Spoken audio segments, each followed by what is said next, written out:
A newly released report is recommending changes in the way the state investigates deaths in county jails.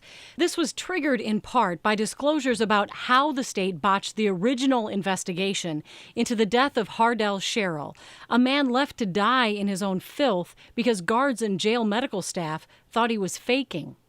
The report found the Department of Corrections simply closed that investigation after the assigned inspector left, but without completing the investigations.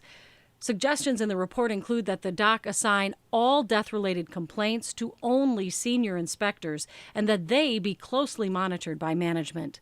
Stay with KARE 11 Investigations in the coming days. Our Cruel and Unusual series will continue our coverage on problems inside Minnesota jails.